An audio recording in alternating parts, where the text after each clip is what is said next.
Lo terbersit gak baik bahwa ini eksploitasi gak sih gitu ya? Ya, kalau gue pikir-pikir ya, setelah gue nonton, gue lihat, wow, betapa kerasnya gitu perjuangan mereka. Selamat datang di The Talkies, ketemu lagi bersama saya Bayu dan Edoy. Untuk episode kali ini, kami akan membicarakan film Blackpink, Light Up the Sky.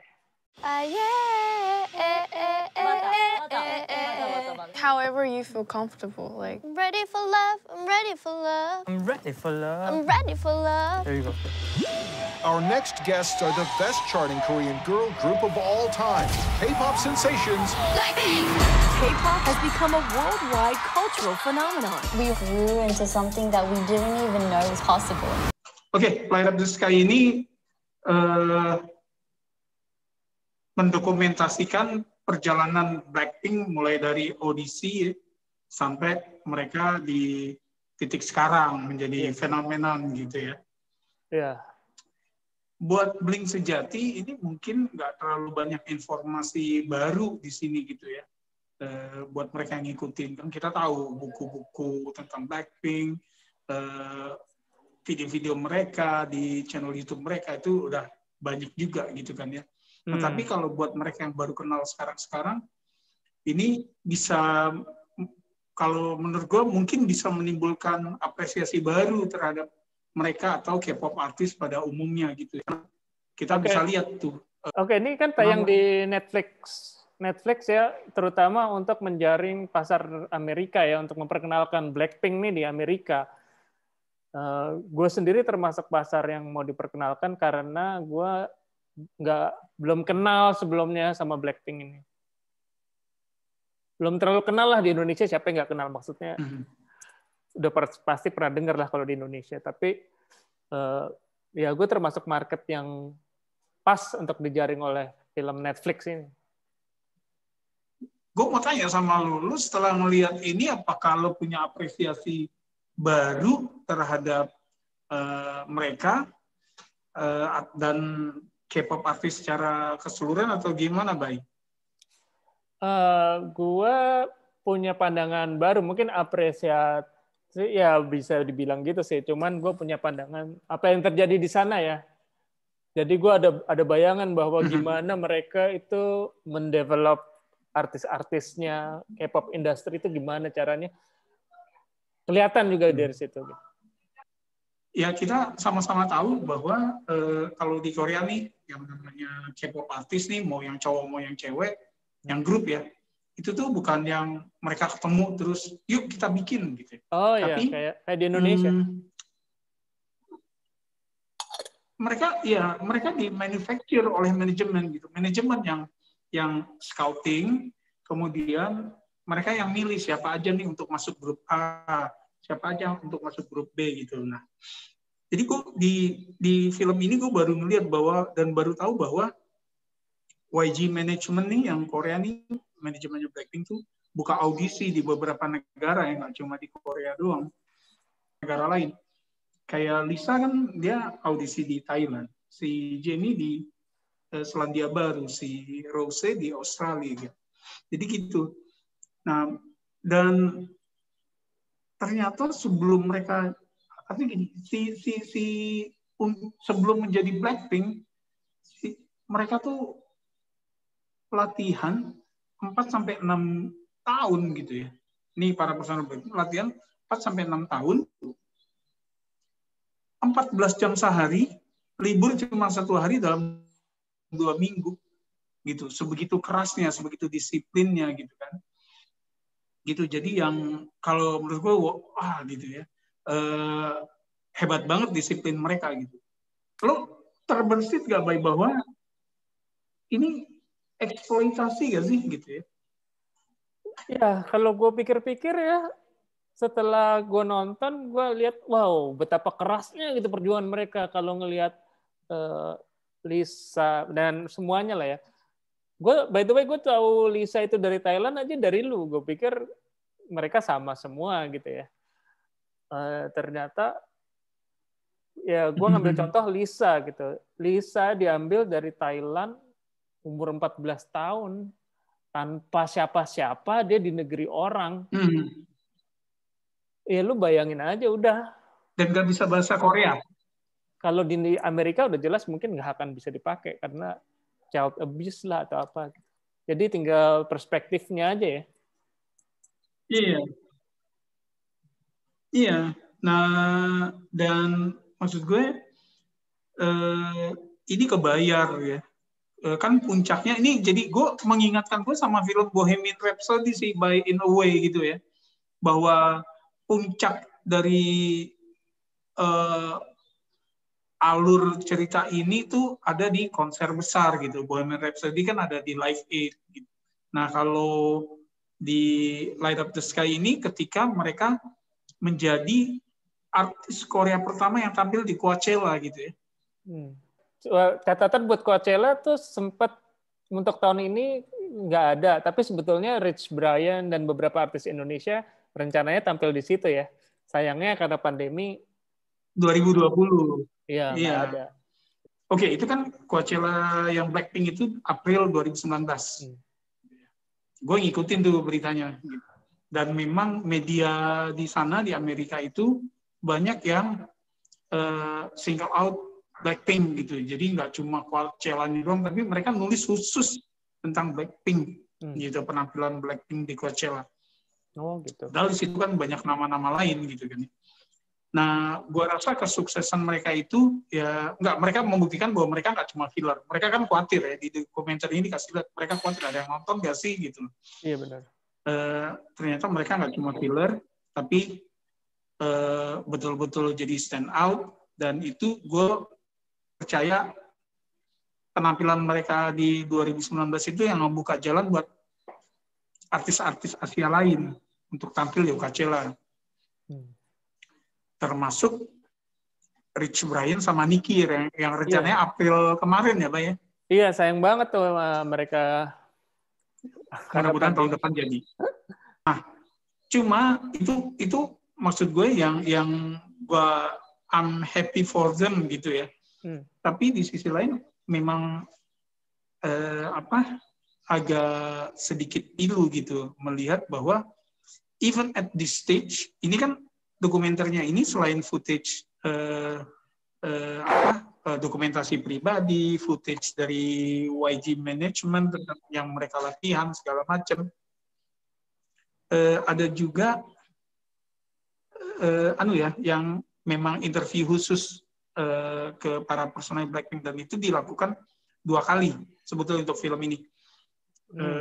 Akhir 2018 atau awal 2019 lah, ketika mereka mulai tur dunia tuh, yang salah satunya mampir Jakarta kan. Oh, okay. Sama awal 2020. Yeah. Awal 2020 tuh di saat mereka take vokal untuk Sour Candy ya, albumnya Lady Gaga ya. Gitu. Nah, jadi lumayan tuh dalam 1 tahun progresnya tuh pesat banget gitu. Pesat banget. Kita harus ingat bahwa ya sekitar 2 tahun lalu tuh Blackpink tuh jadi brand ambassador Shopee dan tampil di Kokas gitu ya. Maksud gue yang bikin gue sedikit pilu adalah even at this stage, ketika mereka sudah menjadi phenomenon, nggak cuma bintang phenomenon, mereka masih hidup layaknya anak kosan ya, masih di asrama. Mereka nggak setiap waktu ketemu keluarga.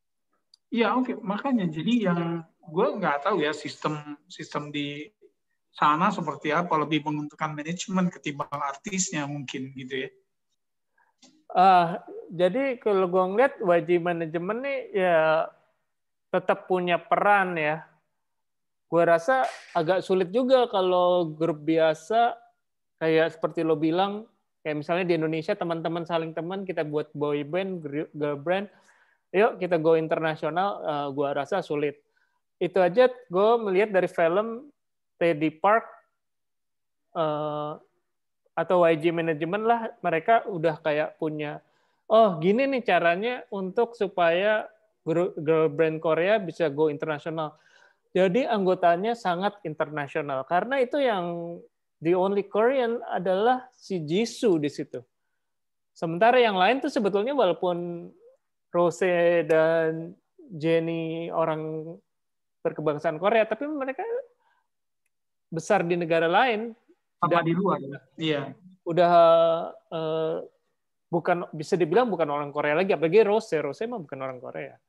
Dan apalagi Lisa ya. Gitu. Again, karena ini ada peran serta YG Management ya, YG Entertainment, gitu ya. Sisi gelap dari manufacturing-nya itu nggak kegali sih, gitu ya. Nggak kegali, walaupun sempat ada beberapa hint lah ya yang keluar dari mulut para personil mereka ya ketika mereka kangen gitu kan. Kejujuran mereka ketika keluar gitu. Iya, jadi bahwa mereka yang berat banget, apa gue harus berhenti gitu kan. Terus yang mereka yang ketika mereka lagi bukan cuma letih ya, lagi sakit pun mereka harus tetap latihan gitu.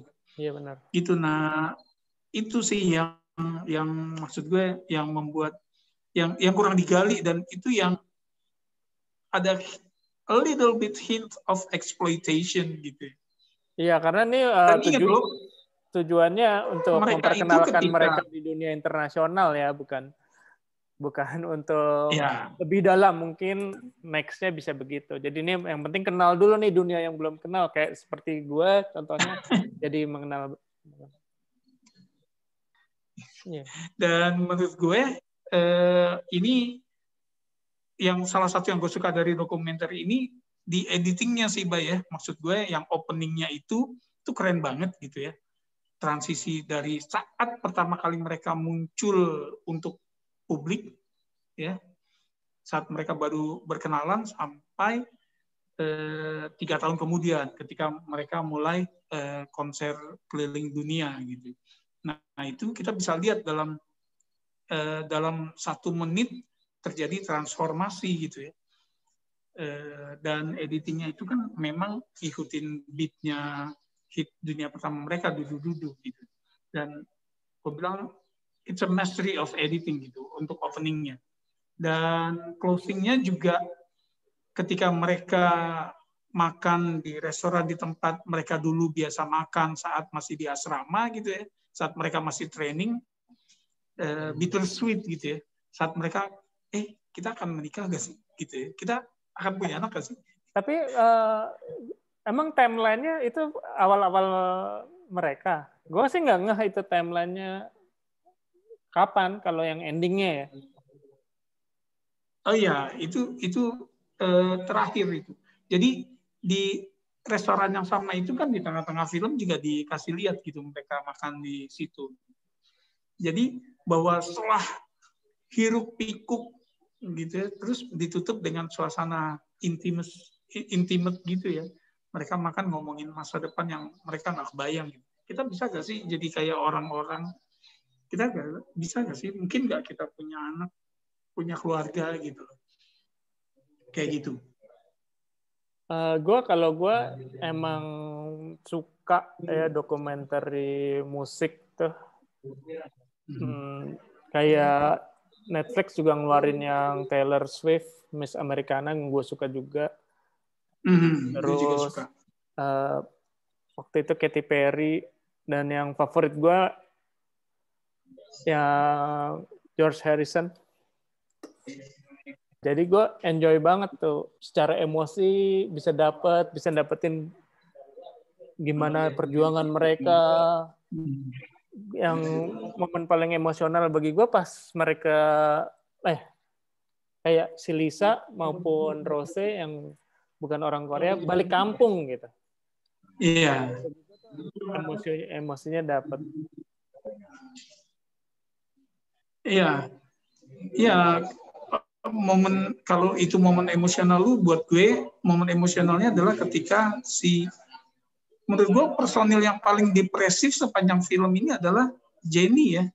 Itu dia yang paling lama latihannya 6 tahun gitu. Nah, terus dia yang maksud gue dia bilang bahwa yang lain tuh sempat ngerasain SMA, gue doang yang enggak, gitu loh. Ada masa remaja yang gue nggak ngalamin gitu. Ketika orang bisa cerita waktu SMA gue gini-gini, dia enggak gitu. Dia nggak bisa cerita gitu. Oke, Ya, kalau skor dari lo film ini berapa? 8,5 lah, menghibur, terus membuat gue mengerti K-pop, terutama ya Blackpink-nya. Ternyata menarik banget gitu. Apa yang terjadi di belakang itu.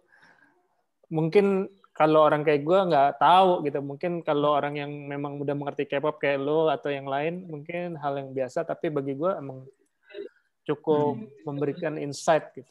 Dari gue 9 nih. Karena lebih ke timing mungkin ya. Di saat gue lagi suka-suka sama mereka muncul ini dan betul-betul ya enggak, maksudnya buat kalau buat lo ngasih insight, even buat gue yang agak ngikutin mereka pun ini tetap ada insight-nya gitu Pak ya. Walaupun menurut gue sisi gelapnya tuh sebetulnya bisa digali lagi seandainya film ini dibuat oleh pihak ketiga gitu ya. Oh ya. Oke, gitu aja. Makasih yang udah mampir, udah nyempetin waktu buat dengerin obrolan kita yang panjang banget ini. Silakan komen tentang kita maupun tentang dokumenternya sendiri. Terus subscribe, kasih tahu teman-teman. Makasih semuanya. Sampai ketemu di episode berikutnya.